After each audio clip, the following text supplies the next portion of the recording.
Objection!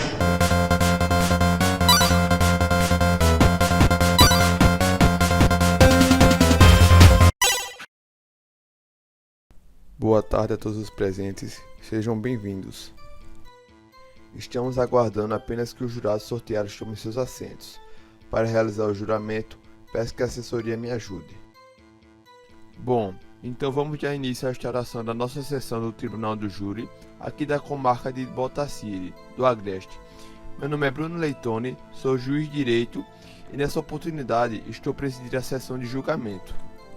Vamos dar início à instrução do processo. Esta instrução, em síntese, é uma coleta de provas da presença dos senhores jurados. Eventualmente, podemos ouvir tanto as testemunhas da defesa quanto da acusação, se assim eles quiserem. O senhor oficial de justiça deverá realizar o pregão, certificando a diligência nos autos. Por mais que a presente exposição esteja associada com enfoque na figura do defensor e acusado, a figura do juiz como sujeito da relação processual não pode deixar de ser suscitada, uma vez que o magistrado desempenha a função de aplicar o direito ao caso concreto, provido do poder jurisdicional, razão pela qual a relação processual é sujeito e não parte. Tendo em vista que o processo criminal pressupõe a existência de um conflito de interesses, é necessária a atuação de órgão jurisdicional apto a solucionar a lide.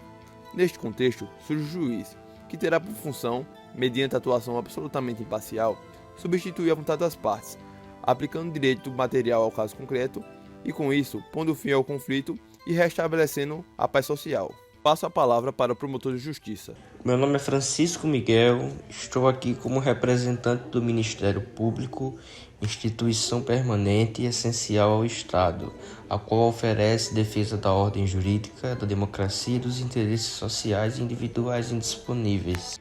Vamos requisitar a presença do réu. O policial pode conduzir o acusado. Qual o seu nome? Marcelo Ribeiro de Assis, vulgo Tigrão. Qual a sua idade? 43. O senhor possui advogado? Sim, Está aqui presente? sim. Tô recebendo apoio da Defensoria Pública. Qual o nome do seu defensor? Doutor Flávio Siqueira e doutora Gisleide Maricela. Pode sentar, por gentileza. Boa tarde. Nós viemos em defesa do réu, pois o mesmo tem o direito indisponível de ser defendido e ser assessorado por pessoas com capacidade técnico-jurídica para o exercício do direito, com o intuito de evitar a pretensão punitiva. No caso eu, Dr. Flávio Siqueira e a doutora Gisleide. Vejo que temos muitos estudantes de direito assistindo ao júri. Vamos destrinchá-lo da melhor forma possível para a compreensão de todos. Bom, trata-se o acusado da pessoa que figura no polo passivo da relação processual penal, a quem é imputada a prática de infração penal e em face de quem se busca que seja realizada a pretensão punitiva do Estado. Nem todos, porém, têm capacidade ou legitimidade para ocupar o polo passivo do processo criminal. Excluem-se desta condição os já falecidos, os menores de 18 anos, vez que lhe faltam o requisito da legitimidade passiva ad causam, o que acarreta em nulidade absoluta do processo a inobservância desse preceito, nos termos do artigo 564, inciso 2 do CPP. Do mesmo modo, aqueles que gozam da imunidade diplomática, chefes de Estado e representantes de governos estrangeiros. Na mesma linha, encontram-se os parlamentares, pela previsão constitucional da imunidade, que lhes são garantidas no exercício do cargo. Como o acusado não se enquadra nesses requisitos, é legitimado para ocupar o polo passivo e será julgado nesta sessão. Segundo o caput do artigo 261 do Código de Processo Penal, nenhum acusado, ainda que ausente ou foragido, será processado ou julgado sem defensor. Nesse mesmo contexto, a Constituição Federal dispõe no artigo 133 e 134 que o advogado é indispensável à administração da justiça e incumbe o defensor a orientação jurídica e a defesa em todos os graus necessitados. Nós, da Defensoria Pública, pedimos sobre o preceito do artigo 5º, inciso 74 da Constituição Federal, que garante assistência jurídica integral e gratuita aos que comprovarem insuficiência de recurso. Portanto, a defesa do acusado que não tenha defensor constituído deverá ser título da Defensoria Pública. Acho válido a explicação sobre o defensor constituído, para os demais presentes, se Vossa Excelência assim desejar. Certo, meritíssimo. Diferente do defensor público, o defensor constituído ou procurador é o advogado eleito pelo acusado para auxiliá-lo em sua defesa. O defensor constituído é a regra no processo penal, tendo em vista que é garantido ao acusado, mesmo que ausente, o direito de escolher um representante de sua confiança. Além disso, a constituição do defensor pode ocorrer a qualquer momento, até mesmo na fase da investigação, além de que o acusado pode a todo tempo substituí-lo por outro. Segundo o artigo 266 do CPP, existem duas formas de constituição do defensor. Por procuração, hipótese que é obrigatória juntada aos atos dos instrumentos do mandato, sob pena de não se reconhecer dos requerimentos que vieram a ser formulados. Por indicação, no momento de interrogatório, nomeação apudiacta, o que dispensa a juntada do instrumento de mandato. Ainda ocorrem mais 3 finalidades que exigem de que o acusado outorgue poderes especiais ao procurador. Para aceitar o perdão do ofendido, artigos 55 e 59, para arguir a suspeição do juiz, artigo 98, para arguir a falsidade do documento, artigo 146. Porém, na primeira hipótese, como exposto por Vicente Greco Filho, a exigência é justificada em razão das repercussões no direito material, pois a aceitação do perdão importa no reconhecimento de que o fato ocorreu. Nas demais, a exigência destina-se a definir claramente a responsabilidade pela prática do ato, uma vez que nas arguições de suspeição ou de falsidade pode haver imputação de crime ou de fato ofensivo à honra. A jurisprudência também estabelece distinção. Permita-se ao defensor constituído dispensar o réu preso de comparecimento à audiência, faculdade que, no entanto, não se estende ao defensor nomeado pelo juiz. E eu quase ia esquecendo de falar sobre esse último. Vocês já estão aí com muito mimimi e pouco papapá.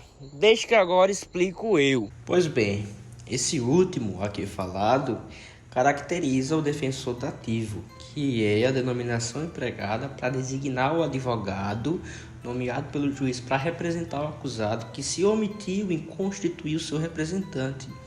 O dativo será nomeado para qualquer acusado que não tiver defensor, independentemente de sua condição econômica, mas o réu que não possuir insuficiência financeira ficará obrigado a pagar os seus honorários, que serão arbitrados pelo juiz de acordo com o artigo 263, parágrafo único do Código de Processo Penal.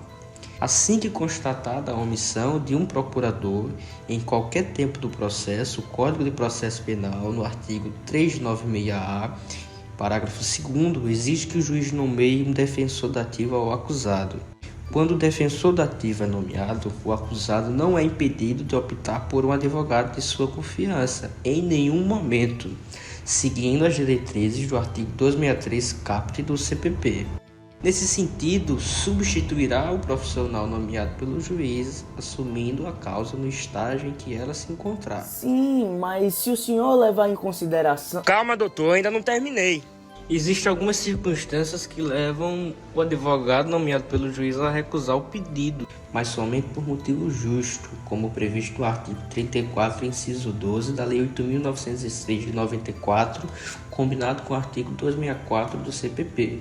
Entre esses motivos temos estar impedido de exercer a advocacia, ser procurador constituído pela parte contrária ou ter com ela relações profissionais de interesse atual, ter necessidade de ausentar-se da sede do juízo para atender a outro mandato anteriormente outorgado ou para defender interesses próprios inadiáveis.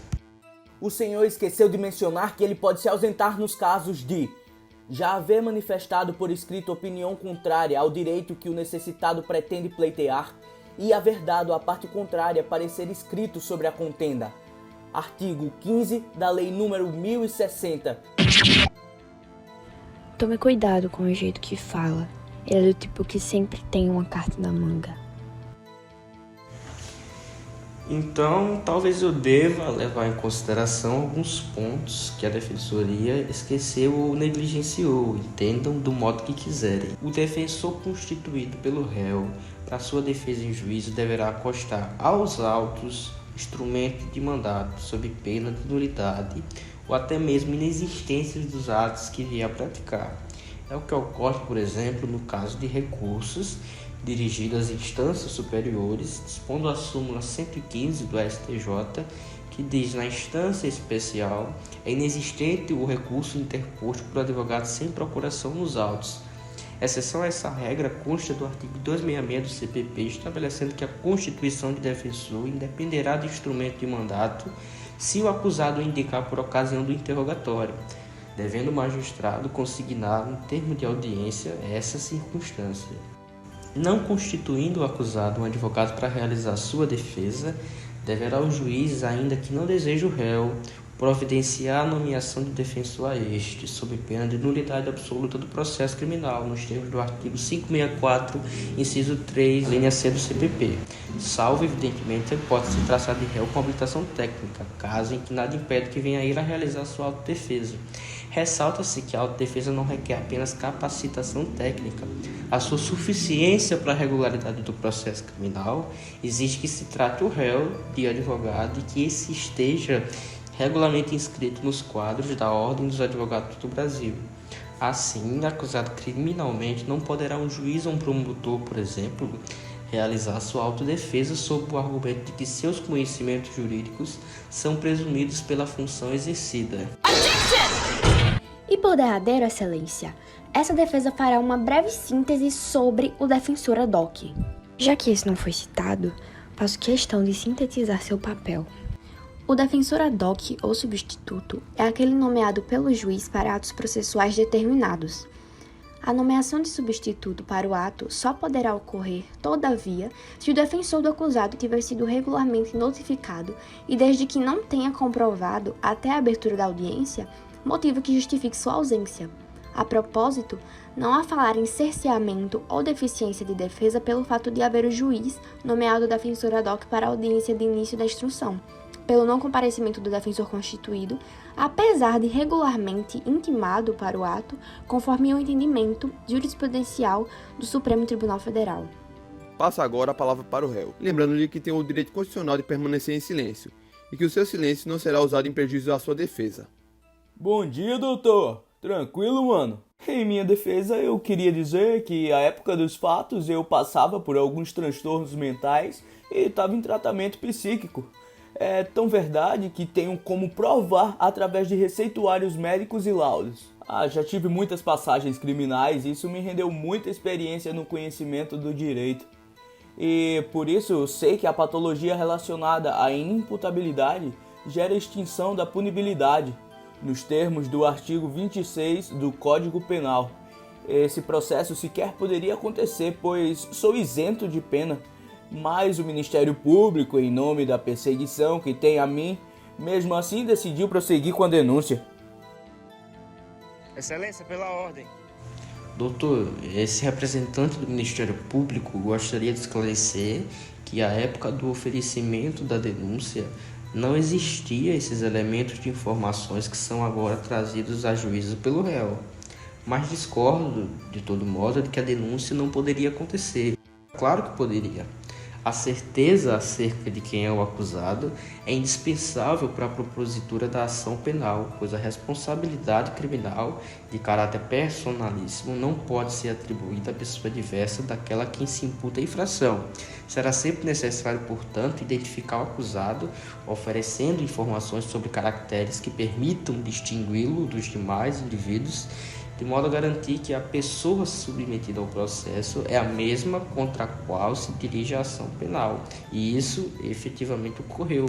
A ausência de identificação nominal, se fosse o caso, no entanto, não é fator impeditivo de exercício da ação penal, nem de seu retardamento, desde que certa identidade física do imputado, nos termos do artigo 259, primeira parte do CPP.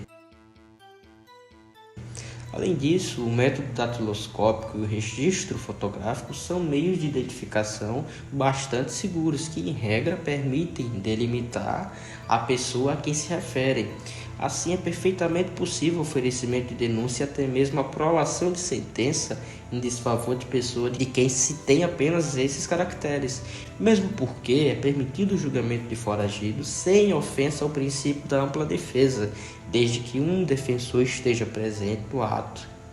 Além disso, o entendimento do STF é de que não pode haver condução coercitiva para a sessão de interrogatório ou de julgamento, ressalvadas algumas hipóteses e facultando-se ao juiz determinar a condução coercitiva do acusado. O doutor promotor sabe muito bem dos seus deveres, mas esquece dos meus direitos. Gostaria que meu advogado lembrasse ao promotor dos meus direitos que foram ignorados nessa ação penal.